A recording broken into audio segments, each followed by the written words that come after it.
खाटू श्याम जी का चमत्कार और रहस्य, हारे का सहारा। जय श्री कृष्णा। राधे राधे मित्रों, क्या आप सोच सकते हैं कि एक साधारण सी दिखने वाली रेत कभी इतिहास के इतने गहरे रहस्यों को अपने भीतर छुपाए बैठी हो सकती है? राजस्थान की वही तपती भूमि जहां हर कण में बीते युगों की गूंज सुनाई देती है, वहीं बसा है एक ऐसा मंदिर जिसे सिर्फ आस्था का केंद्र कहना उसकी महानता का अपमान होगा। हम बात कर रहे हैं सीकर जिले में स्थित खाटू श्याम जी के भव्य मंदिर की। हारे का सहारा कहे जाने वाले इस देवता का नाम तो आपने सुना होगा, लेकिन उनके पीछे छिपी वह अद्भुत गाथा शायद ही किसी ने पूरी तरह जानी हो। यह मंदिर केवल श्रद्धा का स्थल नहीं है, बल्कि एक जीवित दस्तावेज है, एक चमत्कारी कहानी का जो इतिहास और अध्यात्म के रहस्यों को एक साथ पिरोती है। यह वही भूमि है जहां एक असुर वंश का प्राणी भगवान के दर्जे तक पहुंच गया था। सोचिए, एक राक्षसी रक्त से जन्मा योद्धा कैसे देवत्व की ऊंचाइयों को छूता है। आज हम आपको लेकर चलने वाले हैं खाटू श्याम मंदिर की उस अनदेखी यात्रा पर, जहां हर कदम पर चमत्कार बिखरे पड़े हैं। हर दीवार कोई दबी हुई दास्तान सुनाती है और हर कोने में सदियों से सोए रहस्य करवट लेते हैं। आपको जानकर आश्चर्य होगा कि खाटू श्याम मंदिर की नींव महज कोई साधारण घटना नहीं थी। यह नींव खुद महाभारत काल की ज्वलंत कथाओं से जुड़ी है। यह पत्थरों की नहीं, आत्मबलिदान, अटूट वचन और श्री कृष्ण के आशीर्वाद की चिरंतन गाथा से गढ़ी गई रचना है। भीष्म पितामह की अमोघ भविष्यवाणी और एक वीर योद्धा के अद्वितीय त्याग की साक्षात निशानी है यह मंदिर। लेकिन कहानी यहीं खत्म नहीं होती। असली रहस्य तो अब खुलने वाले हैं। मंदिर के गर्भगृह में स्थापित श्याम बाबा की अद्भुत प्रतिमा कोई कारीगर की बनाई मूर्ति नहीं है, बल्कि यह वह दिव्य मूर्त है जो एक रहस्यमय कुंड से प्रकट हुई थी। श्याम कुंड नामक इस जलाशय का जल अमृत के समान माना जाता है, किंतु सवाल यह है, इस कुंड में निरंतर जल आता कहां से है? आज तक कोई नहीं जान सका। एक गूढ़ रहस्य जो विज्ञान और विश्वास दोनों के लिए अनुत्तरित है। खाटू श्याम मंदिर में एक और अद्वितीय परंपरा जीवित है, निशान यात्रा। लेकिन यह निशान कोई साधारण झंडा नहीं है, बल्कि नियम, श्रद्धा और तपस्या का प्रतीक माना जाता है। मान्यता है कि जो भी श्रद्धालु पूर्ण नियम, संयम और शुद्ध हृदय से बाबा को निशान अर्पित करता है, उसकी हर इच्छा अवश्य पूर्ण होती है। अनगिनत भक्तों ने अपने अनुभव में यह बताया है कि जिन मनोकामनाओं को वर्षों तक वे अपने दिल में संजोए हुए थे, वे खाटू श्याम जी के दरबार में पूर्ण हो गई।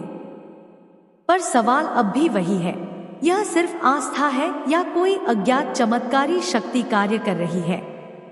लेकिन रुकिए, सबसे चौंकाने वाला रहस्य तो अभी बाकी है। मंदिर से कुछ दूरी पर स्थित एक प्राचीन शिवलिंग का उल्लेख आते ही कहानी और भी रोमांचक हो जाती है। कहा जाता है कि जब मुगल सम्राट औरंगजेब ने इस शिवलिंग को नष्ट करने का प्रयास किया, तो प्रकृति ने ही हस्तक्षेप कर दिया। कुछ ऐसा घटित हुआ जिसने न केवल सैनिकों को भयभीत कर दिया, बल्कि स्वयं औरंगजेब की आत्मा को भी भीतर तक हिला दिया। आज भी यह शिवलिंग नष्ट करने के असफल प्रयासों का मौन साक्षी बना खड़ा है। खाटू श्याम मंदिर का वातावरण स्वयं में एक रहस्य है। हजारों लाखों श्रद्धालु जब बाबा के दरबार में माथा टेकते हैं, तो कई कहते हैं कि उन्होंने वहां कुछ अलौकिक महसूस किया, कुछ ऐसा जिसे शब्दों में बांधना असंभव है। कोई कहता है कि बाबा ने उन्हें स्वप्न में दर्शन दिए, तो कोई कहता है कि उन्होंने वहां अपने जीवन की सबसे कठिन समस्याओं का समाधान पाया। हर अनुभव में एक समानता है, एक अदृश्य शक्ति का अस्तित्व जो इस स्थान को एक सामान्य तीर्थ नहीं, बल्कि एक साक्षात चमत्कारी धाम बनाती है। इस मंदिर की महिमा सीमाओं को लांघ चुकी है। अमेरिका, इंग्लैंड, ऑस्ट्रेलिया जैसे सुदूर देशों में बसे भारतीय ही नहीं, बल्कि अन्य विदेशी भक्त भी हर साल खाटू श्याम जी के दरबार में निशान लेकर पहुंचते हैं।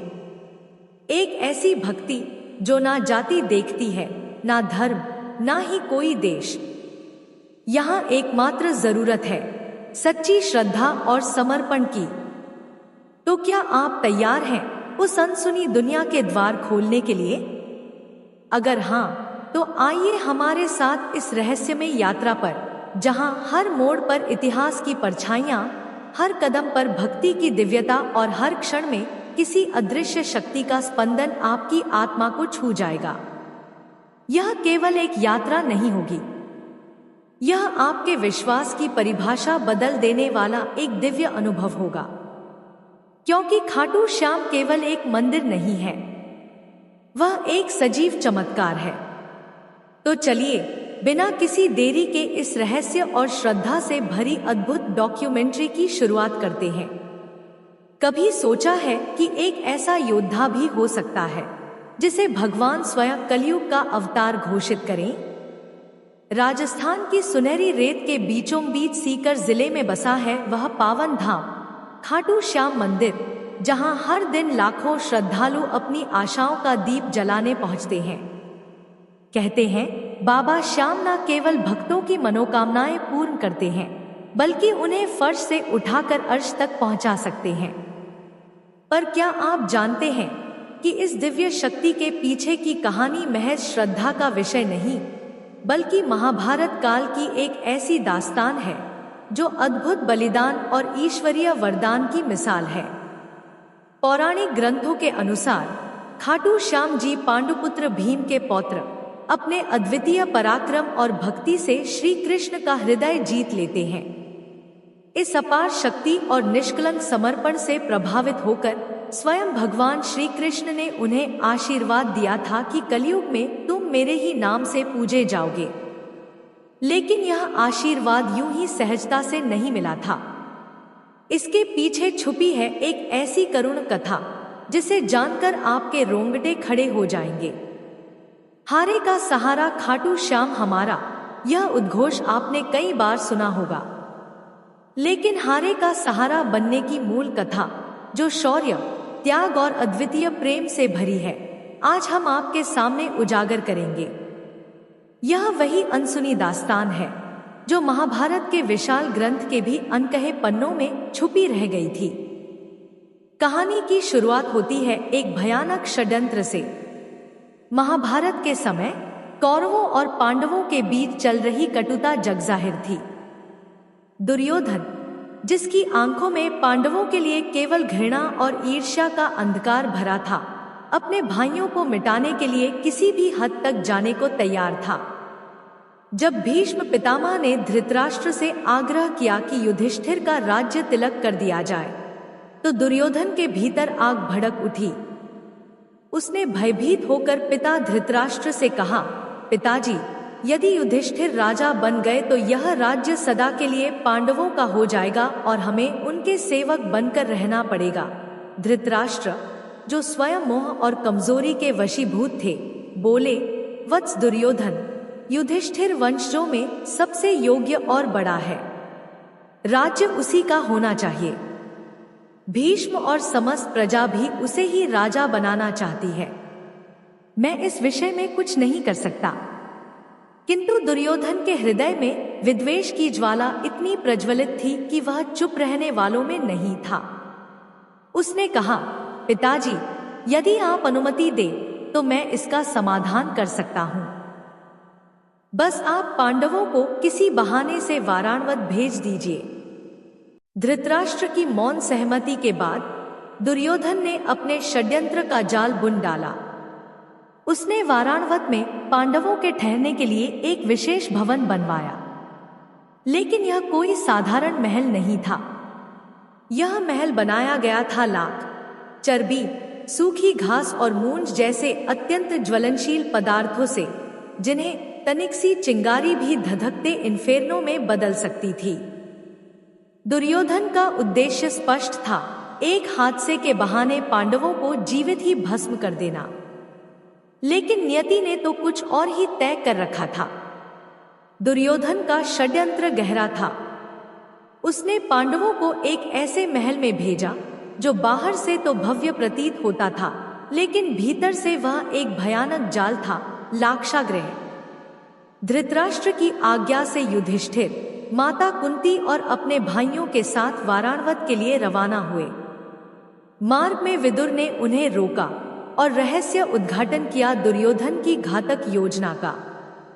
विदुर ने उन्हें सावधान किया कि भवन के भीतर से एक सुरंग खुदवा लें, ताकि यदि आगजनी हो तो वे सुरक्षित निकल सकें। विदुर ने एक विश्वसनीय कारीगर को उनके पास भेजने का वादा भी किया। वह दिन भी आया जब पुरोचन ने अपने कुटिल इरादों को पूरा करने का निश्चय किया, लेकिन पांडवों ने पहले ही अपनी योजना बना ली थी। उस दिन उन्होंने गांव के ब्राह्मणों और निर्धनों के लिए एक भव्य भोज आयोजित किया। रात के अंधकार में जब पुरोचन गहरी नींद में था, तब भीम ने उसके कक्ष में आग लगा दी। देखते ही देखते लाक्षागृह धधक उठा। भीषण अग्निकांड में पुरोचन, उसकी भीलनी पत्नी और उनके बेटे जलकर भस्म हो गए। हस्तिनापुर में जब इस दुर्घटना का समाचार पहुंचा तो पूरी राजधानी शोक में डूब गई। दुर्योधन और धृतराष्ट्र ने भी पाखंडपूर्ण विलाप किया। उन्होंने पुरोचन तथा भीलनी के जले हुए शवों को पांडवों का शव मानकर उनका अंतिम संस्कार भी करवा दिया, पर वास्तविकता कुछ और ही थी। पांडव विदुर द्वारा निर्मित सुरंग से बचकर निकल चुके थे और हिंदिनी नदी के किनारे पहुंच चुके थे, जहां विदुर ने उनके लिए एक गुप्त नौका की व्यवस्था की थी। नदी पार कर वे घने जंगलों में प्रवेश कर गए, उन अनजानी राहों पर जहां उनका सामना नए अध्यायों से होने वाला था। उसी जंगल में राक्षस हिडिंब और उसकी बहन हिडिंबा का निवास था। हिडिंब अपनी बहन को जबरन मानव मांस लाने के लिए मजबूर करता था। रात के अंधेरे में जब सभी पांडव विश्राम कर रहे थे, भीम चौकसी कर रहे थे।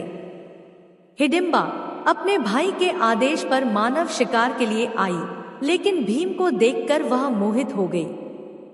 प्रेम की भावना से प्रेरित होकर हिडिंबा ने अप्सरा का सुंदर रूप धारण किया और भीम के समीप पहुंची। अचानक ही हिडिंब वहां आ गया। भीम और हिडिंब के बीच भयंकर युद्ध छिड़ गया। शक्ति और पराक्रम का यह संग्राम अंततः भीम की विजय के साथ समाप्त हुआ और हिडिंब मारा गया। युद्ध समाप्त होते ही हिडिंबा अपने वास्तविक रूप में आई और भीम को विवाह का प्रस्ताव दिया। भीम ने पहले तो राक्षसी वंश का हवाला देकर मना किया, किंतु जब हिडिंबा माता कुंती के समक्ष पहुंची और अपना प्रेम निवेदन रखा, तब कुंती ने उसे एक शर्त के साथ अनुमति दी। भीम हिडिंबा के साथ तब तक रहेंगे जब तक उनके बीच संतान का जन्म नहीं होता। हिडिंबा ने शर्त को स्वीकार कर लिया। फिर भीम और हिडिंबा का गंधर्व विवाह संपन्न हुआ और वे जंगल में एक साथ रहने लगे। समय के साथ उनके पुत्र का जन्म हुआ, जिसका नाम घटोत्कच रखा गया। घटोत्कच अपने पिता भीम की भांति वीर और पराक्रमी निकला। समय के साथ घटोत्कच का विवाह दैत्यराज मुरा की पुत्री अहिलावती से हुआ, जिसे मौरवी और कामकांतिका के नाम से भी जाना जाता है। इस युगल के दो पुत्र हुए, अंजन पर्वा और बर्बरीक। बर्बरीक बचपन से ही अद्भुत प्रतिभा का धनी था। उसकी माता अहिलावती ने उसे शास्त्र, शस्त्र और गहन विद्याओं का प्रशिक्षण दिलवाया। माता के आशीर्वाद से प्रेरित होकर बर्बरीक ने कठिन तपस्या के लिए भगवान शिव का आह्वान किया। प्रसन्न होकर भगवान शिव ने उसे 3 ऐसे अमोघ बाण प्रदान किए जो संपूर्ण सेना का विनाश कर पुनः तरकश में लौट सकते थे। बर्बरीक अब अपार शक्ति का स्वामी बन चुका था। समय चक्र ने करवट ली। कौरवों और पांडवों के बीच महासंग्राम की तैयारी होने लगी। इसी समय बर्बरीक ने भी युद्ध भूमि में अपने योगदान का निश्चय किया, एक ऐसे निर्णय की ओर बढ़ते हुए जो स्वयं इतिहास की दिशा बदलने वाला था। बर्बरीक को नियति ने पांडवों की ओर से युद्ध में भाग लेने के लिए भेजा था, लेकिन उनके भीतर एक और वचन की अग्नि सुलग रही थी। वह वचन जो उन्होंने अपनी माता से लिया था कि वे सदैव उसी पक्ष का साथ देंगे जो युद्ध भूमि में हार की ओर अग्रसर हो। यही वचन आगे चलकर उन्हें हारे का सहारा बनाएगा और उन्हें कलयुग में श्याम नाम से पूजित कराएगा। श्री कृष्ण जानते थे कि बर्बरीक यदि युद्ध भूमि में उतरे तो केवल 3 बाणों से ही पूरी सेना का नाश कर सकते हैं, लेकिन उनका वचन पांडवों के लिए संकट बन सकता था। श्री कृष्ण ने ब्राह्मण का वेश धारण किया और मार्ग में बर्बरीक से भेंट की। उन्होंने पूछ लिया, वत्स, तुम कहाँ जा रहे हो?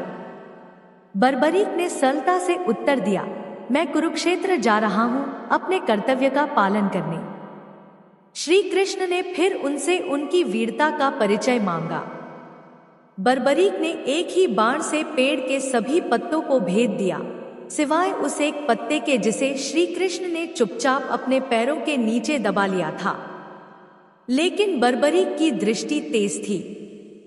उन्होंने निवेदन किया, हे ब्राह्मण, कृपया अपना चरण हटाइए, अन्यथा मेरा बाण आपका चरण भी भेद देगा। श्री कृष्ण मुस्कुराए और पैर हटा लिया। इसके बाद श्री कृष्ण ने उनसे एक वरदान मांगा और मांगा गया वरदान था शीशदान। बर्बरीक बिना हिचके सहमत हो गए, लेकिन उन्होंने यह आग्रह किया कि वरदान मांगने वाले को वे उसके वास्तविक स्वरूप में देखें। श्री कृष्ण ने जब अपने दिव्य रूप का दर्शन दिया तो बर्बरीक का मस्तक श्रद्धा और समर्पण के साथ रणचंडी को समर्पित कर दिया गया। श्री कृष्ण ने उन्हें आशीर्वाद दिया, कलयुग में तुम मेरे ही रूप में पूजे जाओगे, तुम्हारे भीतर मेरी ही शक्ति वास करेगी। देवगण तुम्हारे मस्तक की पूजा करेंगे और जब तक पृथ्वी, चंद्र, सूर्य और नक्षत्र रहेंगे तुम श्री श्याम के रूप में भक्तों के आराध्य बने रहोगे।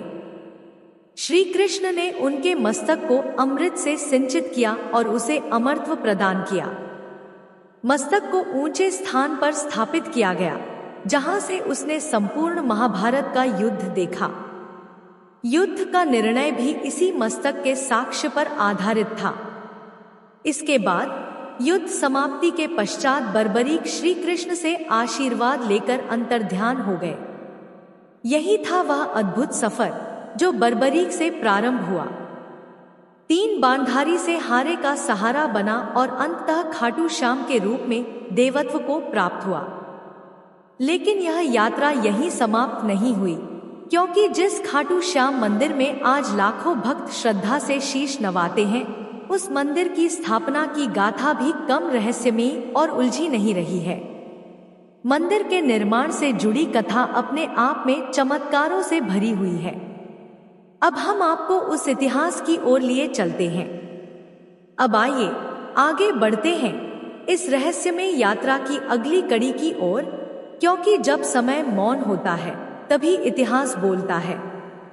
एक इतिहास जो सदियों से राजस्थान की रेत में दबा हुआ है, आज भी अपनी सांसें लेता है। यह खाटू श्याम के प्रकट होने की वह रहस्यमय कहानी है जिसमें ईश्वर की उपस्थिति ने किसी ग्रंथ या कल्पना में नहीं, बल्कि धरती पर एक जीवंत संकेत के रूप में स्वयं को प्रकट किया।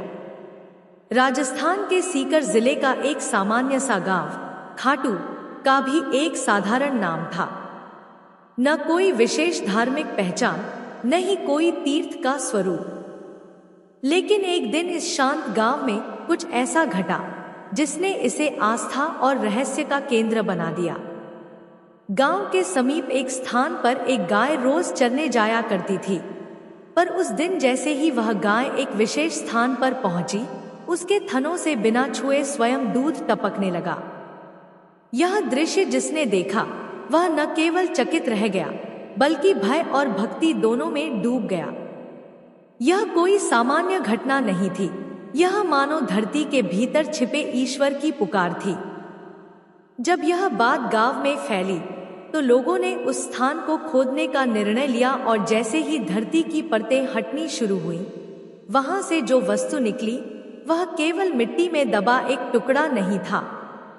वह था एक दिव्य सिर, एक मुखाकृति जो मानो युगों से पृथ्वी की गोद में विश्राम कर रही थी। यह रहस्यमयी मस्तक जिसकी आभा से पूरा गांव भर गया, अब सामने था। गांव वालों ने इस सिर को पूरी श्रद्धा से उठाकर एक ब्राह्मण को सौंपा।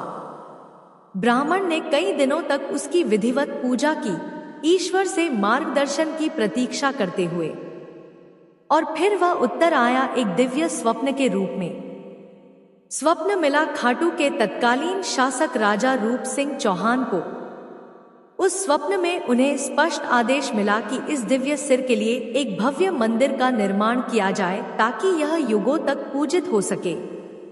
राजा ने उस दिव्य आज्ञा का पालन किया और सन 1027 ईस्वी फाल्गुन शुक्ल एकादशी के दिन विधिपूर्वक उस दिव्य मूर्ति की प्रतिष्ठा करवाई। एक भव्य मंदिर का निर्माण हुआ जो आगे चलकर न केवल खाटू गांव की पहचान बना बल्कि लाखों भक्तों की आस्था का धाम बन गया। समय की धारा बहती रही पर यह मंदिर यहीं रुका नहीं। सन 1720 ईस्वी में मारवाड़ के तत्कालीन शासक के आदेश पर दीवान अभय सिंह ने इस प्राचीन मंदिर का जीर्णोद्धार करवाया। वही जीर्णोद्धार आज खाटू श्याम मंदिर को उसकी वर्तमान भव्यता प्रदान करता है। मंदिर का गर्भगृह, जहां श्याम बाबा की प्रतिमा विराजमान है, वह मूर्ति एक अत्यंत दुर्लभ पत्थर से निर्मित है। आज भी उसकी आभा वही अलौकिक तेज बिखेरती है, मानो बर्बरीक स्वयं श्रद्धालुओं को देख रहे हों। आज खाटू श्याम केवल राजस्थान ही नहीं, संपूर्ण भारत में अनगिनत लोगों के कुलदेवता बन चुके हैं। उनके मंदिरों की छाया अब सीमाओं से परे फैल चुकी है। गुजरात के अहमदाबाद के निकट लाभा गांव में स्थित खाटू श्याम मंदिर इसका साक्षात प्रमाण है। यहाँ उन्हें बलिया देव के रूप में पूजा जाता है और श्रद्धालु अपने नवजात बच्चों को उनका आशीर्वाद दिलवाने विशेष रूप से लाते हैं। यह कोई स्थान नहीं, यह एक जीवंत चमत्कार है और यह चमत्कार तब तक जिंदा रहेगा जब तक पृथ्वी की धड़कनों में भक्ति की एक भी लय बाकी है। खाटू श्याम मंदिर केवल एक धार्मिक स्थल नहीं बल्कि वास्तुकला की भक्ति में डूबी हुई एक जीवंत गाथा है। इस मंदिर की दीवारों, छतों और गलियारों में ईंटों ने कोई साधारण इमारत नहीं रची, उन्होंने श्रद्धा को आकार दिया है। चूने की परत, सफेद संगमरमर की नक्काशी और पारंपरिक टाइलों की सादगी मिलकर इसे एक ऐसी रचना बनाते हैं जहां हर दीवार किसी अनकही आस्था की कहानी सुनाती है। गर्भगृह के शटर चांदी की जटिल परतों से अलंकृत न केवल भव्य दिखते हैं बल्कि जैसे स्वयं श्याम बाबा की उपस्थिति को गुप्त रखते हैं। मुख्य प्रार्थना कक्ष, जिसे जगमोहन कहा जाता है, वहां की दीवारें पौराणिक चित्रों से सजी हैं। हर चित्र एक कथा है, हर रंग एक आस्था की छाया।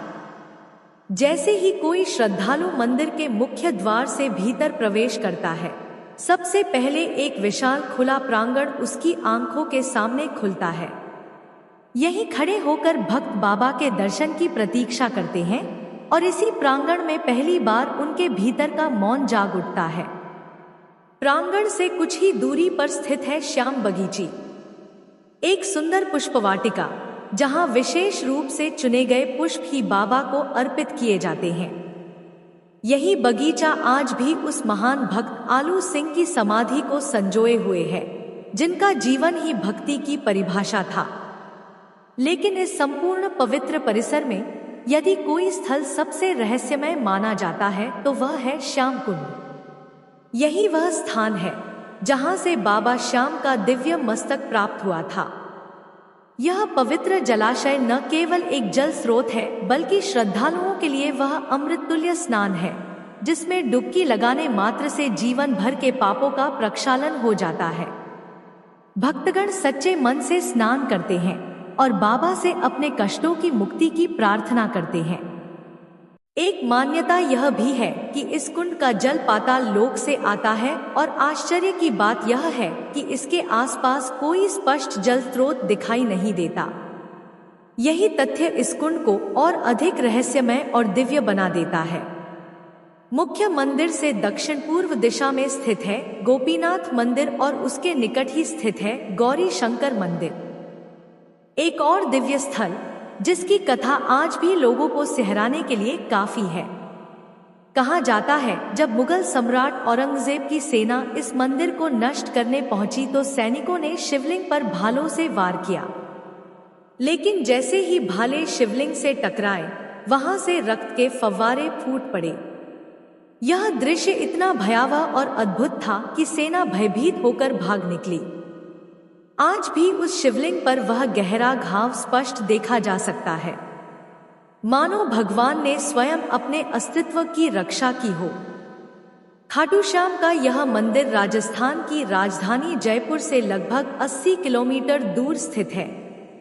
यहाँ आने के लिए रिंगस मार्ग से होकर जाना सबसे सरल और सुगम माना जाता है। यह यात्रा केवल धार्मिक नहीं, एक आत्मिक अनुभव है। एक ऐसी यात्रा जहाँ आस्था, इतिहास और चमत्कार साथ चलते हैं।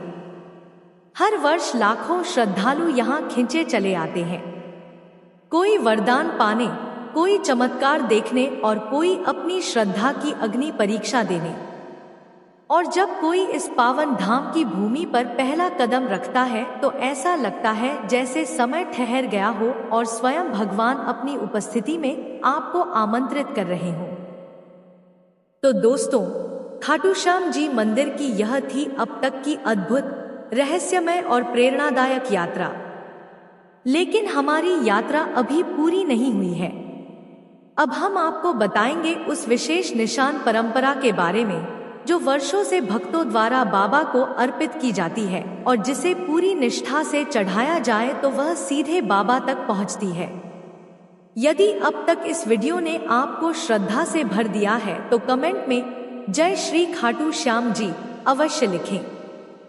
खाटू नगरी की रज में कुछ ऐसा दिव्य आकर्षण है कि जो एक बार इस पावन भूमि पर आ जाए उसका मन यहीं अटक कर रह जाता है।